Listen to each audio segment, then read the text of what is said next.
Assalamualaikum warahmatullahi wabarakatuh. Alhamdulillah, senantiasa saya ucapkan syukur karena baru malam pertama ini saya ikut dan alhamdulillah sangat bermanfaat menurut saya. Mungkin ini sharing Pak Ustaz. Jadi Pak Haji Mansur tadi berbicara pengalaman. Saya juga mau bercerita terkait pengalaman untuk menjawab dari pengalaman yang disampaikan oleh Pak Haji Mansur. Jadi tema kita malam hari ini adalah peranan doa. Jadi salah satu yang saya ambil adalah manfaat doa itu untuk penyembuhan.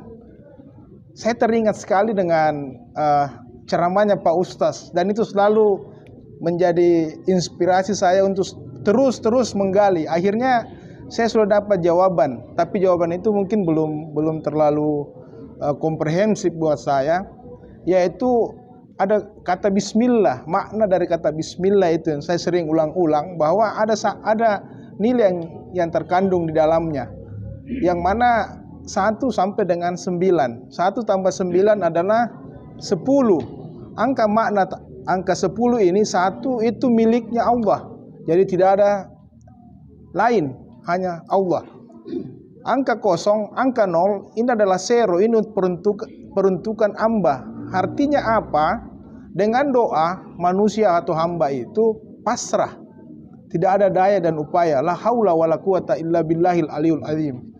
Jadi pengalamannya Pak Haji Mansur itu juga sebenarnya kita tidak mengkultuskan satu ayat atau surah, tapi di sisi lain mungkin banyak orang yang hanya mengamalkan bismillah atau ayat kursi misalnya, mereka sembuh.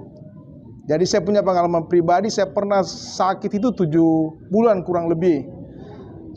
Waktu eranya Pak Dr. Anwar Makatutu.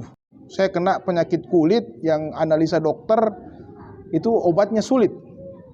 Sudah dicoba, diupayakan dokter yang ada di Makassar, tapi tidak sembuh. Bapak saya dan teman bapak saya yang kebetulan orang TPRI juga, yang tinggal di Kakatua, Sayyik namanya, almarhum. Nah itu dia membacakan doa kepada saya, selalu berulang-ulang, amalkan ayat kursi. Jadi amalkan ayat kursi secara berulang. Alhamdulillah, saya baca kurang lebih 7 Jumat, dengan izin Allah penyakit saya beransur-ansur menjadi bagus, menjadi baik, sembuh. Nah ini saya bilang tadi bahwa salah satu peranan doa adalah penyembuhan dari segala macam penyakit. Nah, itu yang pertama Pak Haji. Mungkin sharing sama Pak Haji Mansur bahwa kita tidak bisa mengkultuskan satu ayat, tapi yang kita perlu tanamkan adalah keyakinan kita kepada Allah, yang mana 1 dan 0 itu tadi. Ada pertanyaan saya begini Pak Ustaz, mungkin kita sharing saja. Saya hanya menyetel karena terkait dengan peranan doa. Saya hanya menyetel di surah Al-A'raf. Di situ kalau saya tidak salah, mohon maaf kalau salah Pak Ustaz, surah ayat 55 atau 56, kurang seperti itu mungkin. Mohon maaf kalau salah. Di situ ada 2 dimensi, ada 2 konsep, di mana kita berdoa itu ada kekhawatiran doa kita tidak diterima. Itu yang pertama. Terus yang kedua ada pengharapan. Jadi kalau kita berdoa kita berharap, taruhlah Rabbana atina fid dunya hasanah wa fil akhirati hasanah wa qina azabannar. Itu adalah suatu pengharapan. Tapi di lain sisi, di 2 konteks itu saya lihat bahwa ada satu apakah doaku diterima ini atau tidak? Ada semacam itu. Jadi ada keyakinan di situ, di dalam surah itu saya lihat bahwa takutlah. Takut dalam arti takut apa ini? Takut tidak diterima doa kita. Di lain sisi lanjutannya ada pengharapan. Baru selalulah berharap.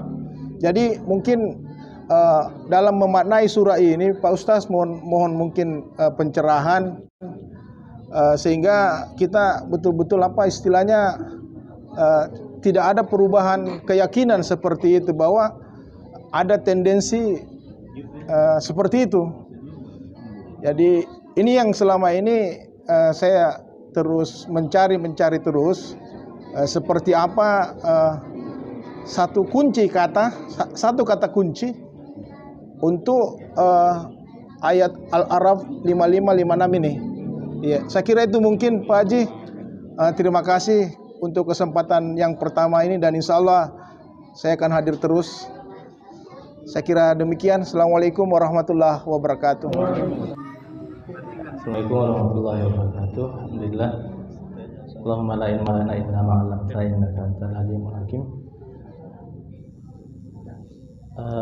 Pertama, alhamdulillah kita syukur acara ini bisa berjalan terus, dan ini insyaallah di bawah divisi pendidikan yang dikoordinasi oleh Ustaz Pak Nur Syamsul. Kemarin juga sudah diberikan sebuah fasilitas bahwa silahkan dilakukan ini secara masif. Maksudnya kita umumkan sebagaimana kalau kita kajian Pak Ruslan seperti itu, kita buka secara umum. Kita bahkan mungkin nanti akan diumumkan sebelum maghrib supaya semua jemaah bisa ikut. Insyaallah. Kemudian ini temanya menarik sekali, doa. Apa yang diungkapkan oleh materi sebelumnya itu semua keajaiban dari doa. Ya, dan Al-Quran juga menyuruh kita untuk berdoa. Wa idza sa'alaka ibadi anni fa inni qarib. Ini betapa dekatnya Allah dengan kita. Karena Allah sendiri yang menjamin saya dekat kepada. Cuman yang menjadi hal yang penting dalam berdoa, sebenarnya ini harus dikawal dengan keimanan. Doa itu pilar utama keimanan. Kenapa saya bilang begitu?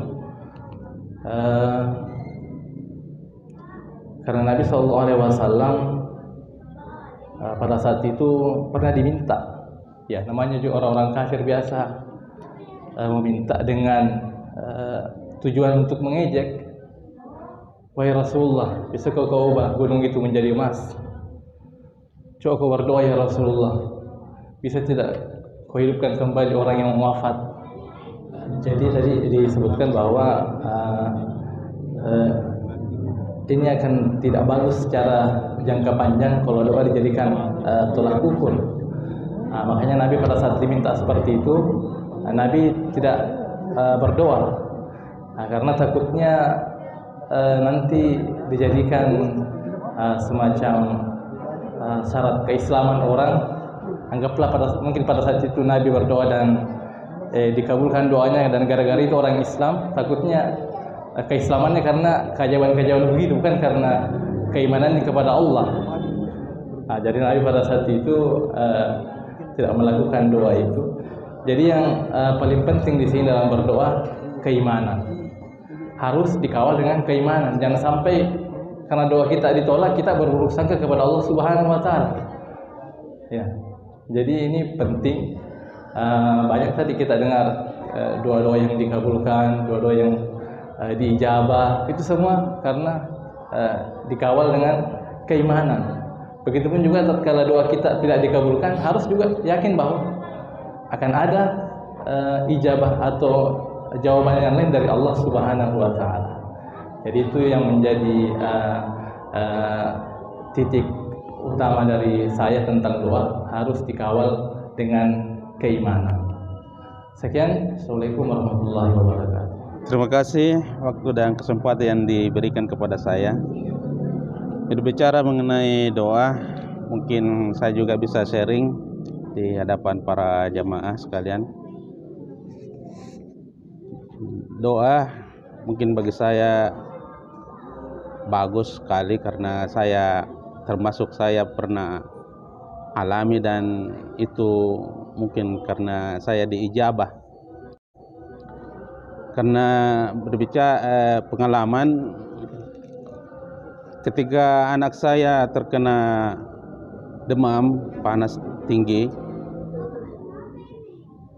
saya bacakan doa dan saya baca itu saya tidak tahu surah di mana yang berbunyi qul ya naru kuni bardan wa salaman ala Ibrahim. Itu yang saya lakukan dan saya baca dengan niat untuk sembuh anak saya dengan memakai air, dengan saya tiupkan di badannya selama 3 kali. Itu yang saya lakukan setelah kalau anak saya punya terserang penyakit demam. Dan alhamdulillah tidak lama kemudian anak saya demamnya turun. Mungkin karena doa itu diijabah oleh Allah dengan ketulusan hati. Dan kedua, terakhir ini waktu melahirkan istri saya di rumah sakit Bahagia di Nasopa, itu agak gagal. Jadi waktu itu saya ke musalla dengan tujuan salat hajat dan berdoa di musalla dengan membawa air 1 botol kecil. Dan di situ saya selesai salat hajat, saya baca surah, saya tidak tahu juga surah di mana, surah apa itu yang berbunyi wallahu ahjarakum min butuni ummahatikum la ta'lamuna syai'a. Itu yang saya baca 3 kali, langsung saya tiup di air dengan niat semoga dilancarkan istri saya setelah melahirkan. Dan alhamdulillah dengan air itu dia minum, saya oleskan ke badannya, akhirnya anak saya keluar dengan selamat. Itulah barangkali pengalaman yang saya bisa sampaikan di hadapan jamaah tentang mengenai doa-doa yang diijabah. Demikian, terima kasih. Assalamualaikum warahmatullahi wabarakatuh.